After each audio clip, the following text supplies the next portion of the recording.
Senior Secret Service operatives who were put on one-year renewable contracts after reaching the retirement age have now been released.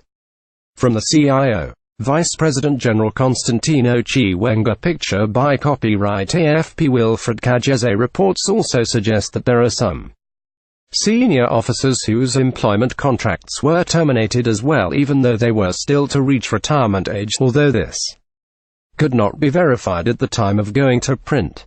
Most of the people were given the letters of termination last week. Those who were affected had, in most cases, reached the age of 55. There were some, however, who had not reached that age but were also affected by the changes, a high-level source told the Daily News. Last week, most of those affected had retired and were on yearly contracts. Most of those affected are war veterans and other career agents who were hanging on to their jobs because of the camaraderie that existed between them and their superiors. Efforts to get a comment from Vice President Constantino Chiwenga, who is responsible for both the intelligence and defense portfolios, were fruitless. The new CIO Director General, Isaac Moyo, was also not available for comment.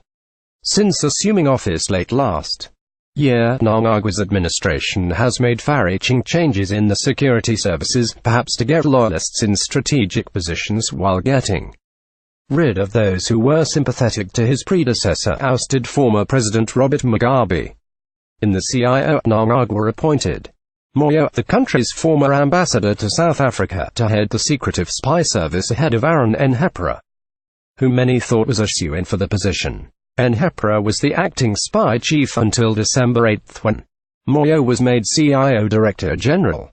Mnangagwa also rang changes in the Zimbabwe Defense Forces and the Zimbabwe Republic Police, where long-serving Commissioner General Augustin Chihuri was retired. The changes, according to analysts, are meant to strengthen Mnangagwa's hand by getting rid of spies perceived to be loyal to Mugabe and the vanquished Generation 40 G40 cabal.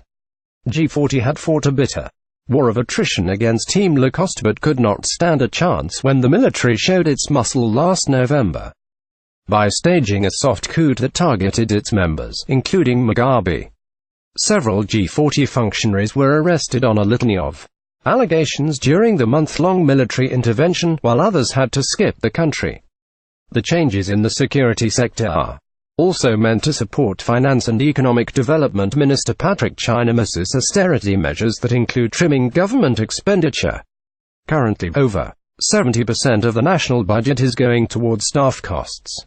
To rein in runaway expenditure, Chinemasa has adopted a policy to retire those who have reached the retirement age, while the retirement age for civil servants is 65. In the Secret Service officers can exit the service at 55, if not earlier.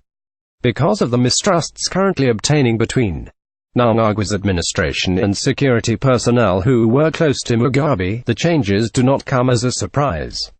University of Zimbabwe political science lecturer Eldred Mnangagwa opined recently that after going through a transition of the nature witnessed in Zimbabwe, it was inevitable that such clean-up of state security institutions would follow. Mnangagwa rode to power with the help of the military after his Team Lacoste faction had been completely overwhelmed by G40. When it stepped in, the military did not seek assistance from the police or the CIO. In fact, it clamped down on these two security institutions because they were thought to be loyal to Mugabe and G40. Mnangagwa has observed that the Lacoste faction was now cleaning any G40-infested institution, among them the police and the CIO, which is now headed by a Mnangagwa loyalist. The CIO was also perceived to be a pillar of the G40 camp. I don't think it will end there but will extend to other departments of government. It was expected that the vanquished faction will pay a heavy price, said Mnangagwa. Other analysts have criticized the shake-up of security services as akin to a cleansing exercise targeting those who supped with the G40 faction.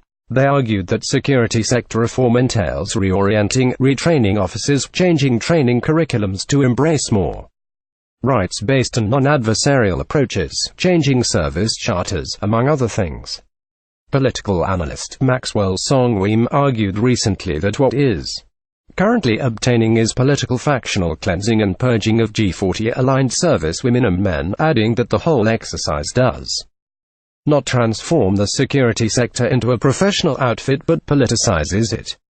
The idea is to remain with Lacoste-aligned and loyal servicewomen and men. These reduce our security service to be political running dogs of the ruling faction, than a professional service loyal to country. Calling what is happening security sector reform is ignorant and uninformed. Proper reforms are preceded by proper human resources and skills audit of the force consultation around which model of reforms is ideal, and then to the reforms. What is happening is just like how G40 ministers were chased around. That was not reform but factional purging, said Song Weem. Daily News.